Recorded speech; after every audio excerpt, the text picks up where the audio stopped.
सरों पर सोने के ताज है। आपको पता है? आपको पता है कि सोने के ताज कौन पहनते हैं? पहनते हैं कि नहीं पहनते? कभी इनकी ताजपोशी होती देखी है आपने पोपों की? 3 तहरा ताज, बाप और बेटे और कुदस 3 तहरा ताज पहना है। जैसे जैसे वक्त के साथ साथ बादशाह बने, ये टिड्डियां अपने वक्त के ऊपर हुकूमत करने के लिए आई। इन्होंने लहदा ताज बनवाए, लहदा ताज, 3 कोनों वाला ताज, ऐसे एक कोना, दूसरा कोना, तीसरा कोना, बाप बेटे और कुदस, इन्होंने ताज बनवाए। और ताज के अंदर सूर्य देवता की तस्वीर लगाई। मुकाफे मसीह का साइन दे देकर इन्होंने ताज बनवाए।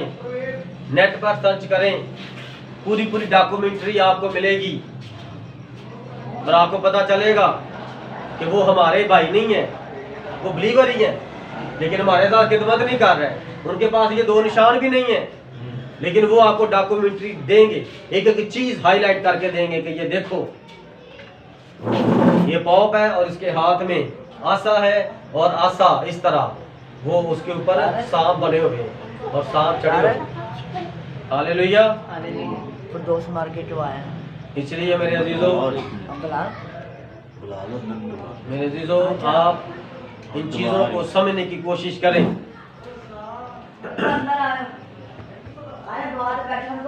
हालेलुया, इनकी सूरतें आदमियों की सी हैं और ये इंसान है, और इंसान के सर पर ताज होगा।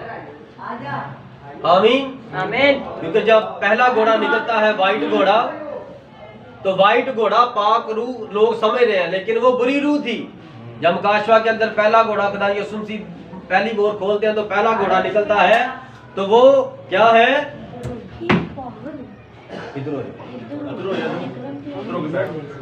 तो ये क्या है? ये व्हाइट घोड़ा, लोग समझते हैं ये व्हाइट घोड़ा है और उसका व्हाइट सवार है। और जैसे ही ये टिड्डी, इस टिड्डी ने व्हाइट लिबास पहना और इसने लंबा व्हाइट चोला पहना, सोने का ताज पहना, और वक्त के जो बादशाह थे वो इनके पैरों पर बोसा करते थे, सिजदा करते थे इनके पैरों पर। Hallelujah hallelujah. इसलिए मेरे अजीजों, ये खुदा का कलाम है और ये आदमी ही थे जो लंबे चोले पहनते थे व्हाइट रंग के, क्योंकि वो व्हाइट घोड़ा था और उसका सवार व्हाइट था, उसका लिबास भी व्हाइट था। और वहां पर हम देखते हैं कि इसीलिए मुकाफे मसीह ने सबसे पहले व्हाइट चोले शुरू की, क्योंकि पहला सवार व्हाइट। Hallelujah hallelujah. इसलिए इन्होंने सोने के ताज पहने और दुनिया पर हुक्मरानी कर रहे हैं। फिर हम देखते हैं इनकी सूरतें उन घोड़ों की सी हैं, टिड्डियों की सूरतें उन घोड़ों की सी हैं। कौन से घोड़े? जो जंग लड़ने वाले घोड़े हैं। और घोड़ा जंग को जाहिर करता है। घोड़ा किसको जाहिर करता है? जंग को। घोड़ा ऐसा जानवर है, इतना दलेर जानवर है, ये जंग में इस्तेमाल होता है और ये कभी हथियारों से, ललकार से डरता नहीं है, बल्कि जो उसका सवार है तो जैसे वो इसकी लगाम खींचता है तो ये आगे ही जाता है। तीर इसको भी लगते हैं, इसको भी मारा जाता है, लेकिन ये डरता नहीं। इसलिए जो घोड़ा है, कलाम की लुगात के मुताबिक ये जंग को पेश करता है, घोड़ा। और अब पाकला में लिखा है हमारी जंग आसमानी शैतानी फौजों के साथ है, जो रूहानी फौजें हैं, जो गोश्त और खून की नहीं है। हमारी गोश्त और खून के साथ जंग नहीं है, हमारी मुखालफे मसीह के साथ जंग है, उसकी फौजों के साथ जंग है, बुरी रूहों के साथ जंग है। हाँ, लेकिन उनकी सूरतें टिड्डियों की, आदमियों की तरह उनके चेहरे। Yes sir. वो बुरी रूहें आदमियों के अंदर समाकर काम करती है। आमीन। वो जब भी बुरी रूह किसी बीवी में आ जाती है तो बीवी डायन बन जाती है, बीवी अपने मर्द का गिरेबान पकड़ लेती है। वो जब किसी मर्द में आती है वो मर्द जलाद बन जाता है, वो अपने बच्चों को पटक कर मारेगा, अपनी बीवी को मारेगा। और जब वो किसी सास में आ जाती है तो सास अपने ही बच्चे का घर तबाह कर देती है, झूठी बातें अपने बच्चे को बताएगी और शाम को रोज घर में लड़ाई करवाएगी। और ये क्या है? ये बुरी रूहें हैं। और जब घर तबाह हो जाएगा बच्चे का, तो फिर वो माँ, पहले उसे उठा नहीं जाता, अब वो उसकी बहू चली गई है, अब 3 टाइम की रोटियां बना बना के अपने बेटे को दे रही है। तो पहले कहती मेरे से रोटी नहीं बनती। सिर्फ वो घर तबाह करना चाहती। पहले बड़ा चाह किया, अपने बेटे का सिरा लगाया और इतना पैसा खर्च किया, दूल्हा लेकर आई, तो फिर ले शादी ना कर। लेकिन ये क्या है? शादी की थी एक माँ ने, बर्बादी की एक डायन ने, जो उसके अंदर बुरी रूह आ गई थी, जो एक टिड्डी आ गई थी। हालेलुया। इसी तरह ये हवा के अंदर माहौल खराब कर रही है। हवा जिंदगी है। जब हम सांस लेते हैं तो अब हम हवा हमारे अंदर जाती है, ऑक्सीजन अगर हम नाक बंद कर ले तो मर जाए। अब कितनी परेशानियां हैं, तो लोग कहते हैं मास्क पहने, बार बार मुंह हाथ धोए, बार बार मुंह हाथ धोए, नदराज काम करवा लें, लेकिन बार बार मुंह हाथ धोए। आराम से बैठे। एक एहतियाती तदाबीर उन्होंने बताई है, इससे आपकी खलासी होगी ये जो वायरस फैला हुआ है। लेकिन इस वायरस से आप खुदावंद यीशु मसीह के पाक नाम से बच सकते हैं। यस, आमीन। जितने भी वायरस आ जाए, डॉक्टर जीसस क्राइस्ट है, बस उसके नाम से ये बीमारियां चली जाएंगी। अभी वो भी नहीं आया, अभी वो कुछ कर भी नहीं रहा, वो तो आसमान पर तख्त नशीन है, और उसका सिर्फ यीशु नाम ही जमीन पर चल रहा है। हालेलुया। इसलिए मेरे अजीजों लिखा है आगे, और बाल औरतों के से थे और दांत बब्बर के से। दांत कैसे? शेरे बब्बर की तरह है। तो कलाम में क्या लिखा है नया ड्रामे में? और वो शेरे बब्बर की तरह दुबक कर बैठा है। यस। कि वो किसका शिकार कर। जैसे कोई घर से चर्च जाने के लिए निकलता है तो वो रास्ते के वो शेर उसके पीछे पड़ जाता है। कौन सा शेर? बिल्ली शेर। कौन सा शेर? टिड्डी शेर। वो इब्लीस उसके पीछे पड़ जाता है और उसका बुरा हाल कर देता है। और फिर जब बुरी रूह किसी के अंदर आती है तो क्या होता है? वो उठ के चले जाते हैं, वो मीटिंग से उठ के चले जाते हैं। यस, चला गया। आमीन सर। भाई चला गया। हालेलुया। हालेलुया। आप जितना मर्जी किसी को आगे आगे लेकर आए, जब बुरी रूह आएगी तो वो उनको लेकर चली जाएगी। हालेलुया। हालेलुया।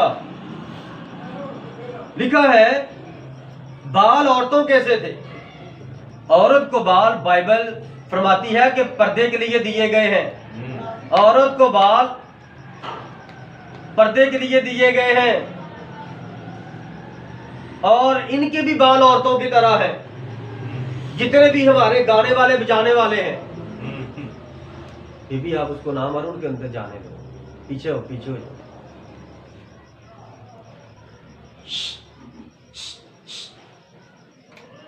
काटेगी नहीं, कुछ भी नहीं हालेलुया। करेगी, आप ध्यान करें।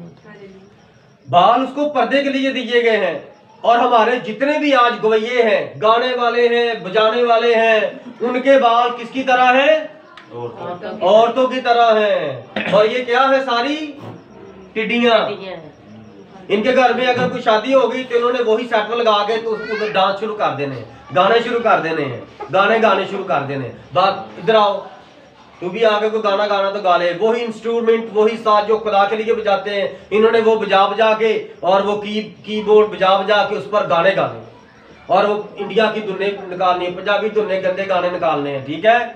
और जब चर्च का टाइम होगा, किसी के घर में इबादत होगी, तो वही सेट इबादत पर लगाते हैं। और बाबरकत है वो लोग जिनका डीजे सिर्फ कलाम की खुशखबरी के लिए चलता है। और ये टिड्डियां हैं जो गाने वाले प्रोग्राम हो तो गाना शुरू कर देते हैं, गाने शैतान के लिए, और अगर खुदा की इबादत हो रही है तो वो खुदा के लिए गाना शुरू कर देते हैं। इस गले को सिर्फ खुदा के लिए इस्तेमाल करें। आमीन सर। गॉड ब्लेस ये नहीं कि सारा दिन गाने गाने गाने गाने, तो चर्च आके 2 घंटे गीत गाने, तो फिर इसलिए तो कहते हैं मेरा गला खराब हो, क्योंकि सारा दिन तो गाने गा रहा था, गा रही थी, और अब तो गीत गा रहा है, तो खुदा को पसंद नहीं है। खुदा कहता मुंह बंद कर, मैं तेरी परस्ती से खुश नहीं होगा। हालेलुया। हालेलुया। इसलिए इनको बाल दिए पर्दे के लिए, बाल औरत को पर्दे के लिए दिए गए हैं और ये पर्दा है, तो अब ये भी तो औरत है, और औरत किसको पेश कर रही है? कलीसिया को। तो कलीसिया के अंदर ये बालों वाले बंदे कहां से आ गए? औरतें बाल काटती हैं, सिस्टरें, आपको पता सिस्टरों के बाल ज्यादातर कटिंग वाले भी होते हैं। यस। सिस्टरों ने बाल कटिंग किए हुए हैं, और कैथोलिक कलीसिया के अंदर औरतों की तरह इतने इतने लंबे बाल और तीन लट्टों वाली जो वो चुटिया करके तो मर्द इस तरह चर्च में आते हैं, देखे आपने? तो इनके लिए ये कलाम नहीं है। पहला ग्रंथियों 11वां बाब, क्या इन चर्चों में इसकी तलावत नहीं होती? क्या इसको नहीं पढ़ के सुनाते? नहीं सुनाते। इन चर्चों के अंदर मुखालफे मसीह के जहां पर अड्डे हैं, चर्च जिन्हें कहा जाता है कलीसिया, इनके अंदर कलाम सिर्फ आपने बगल में रखना है, लेके जाना है, लेकिन पढ़ना नहीं होता। आपको इजाजत नहीं है। उन्होंने अपनी दवाओं वाली किताब निकालनी है, वही पढ़नी है, और एक हवाला पढ़ लेना, जो उन्होंने पढ़ के सुना दिया बस वही है। आपने कुछ नहीं करना, आपने सिर्फ जाना है और उनके पीछे पीछे पहाड़ा पढ़ना है। ये अमल तो वो अमल तो ये अमल तो वो अमल तो ये कर लो तो वो कर लो, खड़े हो जाओ तो बैठ जाओ तो बस खत्म। सिर्फ आपने ये करना है। ये है पहाड़ा। और इब्लीस के जहां पर भी लोग रहते हैं वो इसी तरह के पखंड करते हैं। हिंदुस्तान में देख लो, वो क्या ड्रामेबाजी करते हैं। वो सारे जिस्म को नंगा करके, मर्द अच्छे खासे समझदार मर्द होते हैं तो वो चूना लगा लेते हैं वो अपने आप को काला करके, फिर वाइट चूना लगा के, तो वो इंसान होने के साथ साथ बदरूहें बन जाती हैं और आग जलाते हैं और आग के ऊपर फिर चलते हैं। और इस तरह वो अपना वो मंत्र लिखते हैं और मंत्रों को पढ़ते हैं, और उन मंत्रों के पढ़ने से और वो उनके अंदर से धुआं निकलता, आग लग जाती है। ये दिखाते हैं लोगों को मोटिवेशनल करने के लिए, मुतासर करने के लिए कि देखो हमारे मजहब में हमारे भगवान को मानो तो देखो कैसे करामात हैं। लेकिन मसीहत में ऐसा कुछ नहीं। आमीन सर। शिफा किसने दी? यीशु ने दी। दुआई किसी के नहीं है, यीशु की देनी है। मेरा नाम नहीं लेना, यीशु का नाम लेना है। जब गवाही हो तब गवाही के लिए खादम का नाम आता है, उसके वसीला से, वसीले के लिए जरूरी, लेकिन गवाही का नाम यीशु मसीह। आमीन आमीन। Hallelujah hallelujah. बाल औरतों के से थे और दांत बब्बर के से थे, और उनके पास लोहे के से बख्तर थे, और उनके परों की आवाज ऐसी थी जैसी रथों और बहुत से घोड़ों की जो लड़ाई में दौड़ते हों। जब ये टिड्डियां आती हैं तो इनका प्रोटोकॉल कैसा होता है? हाँ जी सर। एक एक पूरी सड़क ब्लॉक कर दी जाती है। जहां जहां से इन्होंने गुजरना होता है वो रोड ब्लॉक कर दिए जाते हैं, और आगे भी जरा बख्तर, सेंटर में इनकी गाड़ियां और पीछे भी गाड़ियां, सिक्योरिटी सरकारी, नीम सरकारी, कलीसिया सिक्योरिटी। कलीसिया के अंदर हर बंदे के साथ मौजर, राइफल, बंदूक, पिस्तौल हर बंदे ने निकाली है, ऊपर हाथ किए हैं कि हम अपने पास्टर की सिक्योरिटी कर रहे हैं। और वो टिड्डियों की हिफाजत के लिए इस तरह जाते हैं और रोड ब्लॉक कर देते हैं। उनके पास लोहे के से बख्तर थे, और उनके परों की ऐसी आवाज थी जैसे रथों और बहुत से घोड़ों की जो लड़ाई के वक्त दौड़ते हों। जब भी ऐसा कोई जुलूस देखें तो ये हवाला याद करना। Yes sir. आपको ये पता चलेगा कि यार वाकई क्या बात है। जैसे जंग का समा है, कैसा प्रोटोकॉल है, बंदा आगे आगे जा रहा है और उसने जाकर करना भी क्या है। मैंने देखा पौब निकलता है और वो इतना जुलूस हो जाता है, और वो जाकर यीशु मसीह के मुजस्मे को, उसके पैरों को चूमता है। अगर यीशु मसीह की ये बर्थडे का दिन है तो छोटा सा यीशु मसीह है तो वो बुत उसके आगे करते हैं, तो पौप उसको इस तरह वो उसके घुटनों को चूम रहा है, पैरों को चूम रहा है, तो उसने करना सिर्फ ये जाकर होता है। Hallelujah hallelujah. ये क्या है? अगर आप नेट पर कभी सर्च करें तो आपको मालूम होगा। नेट पर आप लिखेंगे ना ब्लैक मैजिक कैथोलिक, यानी कि काला जादू कैथोलिक वालों का, ये मैं आप सब दुनिया वालों से कह रहा हूं। ब्लैक मैजिक कैथोलिक आप YouTube पर लिखें, नेट पर सर्च करें और आपको पता चल जाएगा कि मैं पागल नहीं हूं, ये जो सारी बातें कर रहा हूं पता चल जाएगा आपको। God bless you, brother. आप खुद स्टडी कर लें कि किस किस दुनिया के कैथोलिक चर्च के अंदर अभी तक ये बातें, ये काम हो रहे हैं कि वो जादूगरनियां औरतें हैं, वो जादू टोने मंत्र शंत्र करके आपको देते हैं और फिर आप वो चीजों को लेकर जाकर दूर वीराने में जहां पर कब्रिस्तान है वहां पर वो चीजें रखाते हो और फिर वहां पर उनका पादरी एक बड़ी टिड्डी जाती है और वो उनको इकट्ठा करके खोलती है और फिर वहां पर आग लगाते हैं और वो जंतर मंतर जाकर पढ़ते हैं, करते हैं। एक बंदा वहां पर लटा दिया जाता है, उस बंदे के ऊपर भी करते हैं और फिर उन सब के वो जो भी हदिये नजराने और जो भी वहां पर उनके शगुन पड़े होते हैं उनके ऊपर वो फिर जादू टोना करता है जाकर उनका पादरी, जिन्हें पोप कहते हैं। कभी ये बातें सुनी थी? मैं आपसे रिकमेंड करता हूँ कि आपने ये चीज निकाल कर जरूर माँ को दिखानी, अपने बाप को दिखानी, ताकि उनको पता चल जाए।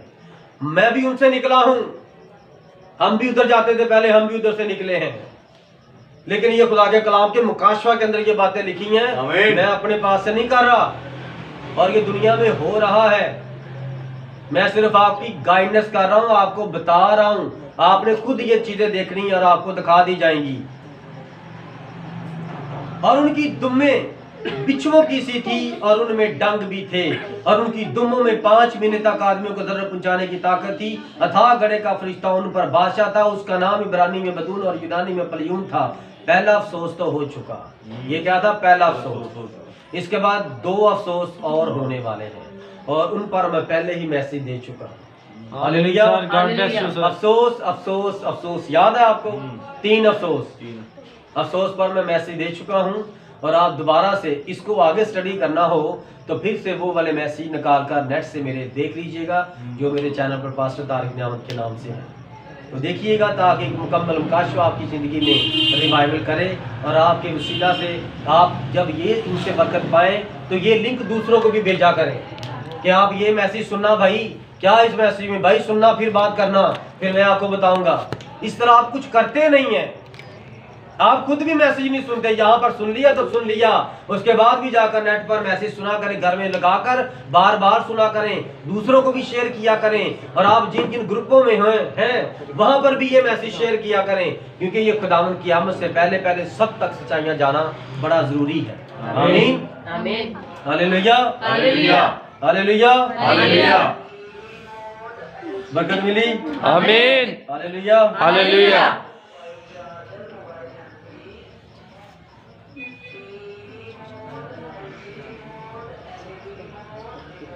उनकी दुम्में बिच्छुओं की सी है। किन की? जो ये टिड्डियां हैं, टिड्डियों की जो दुम है वो आप आम टिड्डी देखेंगे तो वो पतली सी होती है, उसके अंदर कोई डंग डुंग नहीं होता, लेकिन ये टिड्डियां उनके साथ तशबीह दी जा रही है। इनके अंदर, इनकी दुमों में डंग है और डंग 5 महीने तक असर करता है। ये जो भी लॉन्चमेंट करते हैं, याद रखना, वो 5 महीने के अंदर अंदर वो काम हो जाता है। वो 5 महीने के अंदर अंदर वो काम आपको होता हुआ नजर आएगा। जैसे कोई नया ऑर्डर निकलेगा, 5 महीने तक वो ऑर्डर चलेगा, जरूर चलेगा। Hallelujah hallelujah. खुदावंद आपको बरकत दे। आमीन। मुकाशवा की किताब और उसका 5वां बाब, उसका 9वां बाब और उसकी पहली आयत से लेकर 12वीं आयत तक का पढ़ा और सुना जाना हम सबों के लिए बाइस से बरकत हो। मजमून था, मजमून का क्या नाम था? अथाह गड़े का फरिश्ता। खुदावंद आप सबको बड़ी बरकत दे और अपनी दुआओं में याद रखिएगा, ताकि इसी तरह आपके सामने और आपके लिए मुकाशवात लाने के लिए मैं जुस्तजू करता रहूं। आमीन। खुदावंद आप सबको बड़ी बरकत दे इस कलाम के वसीला से।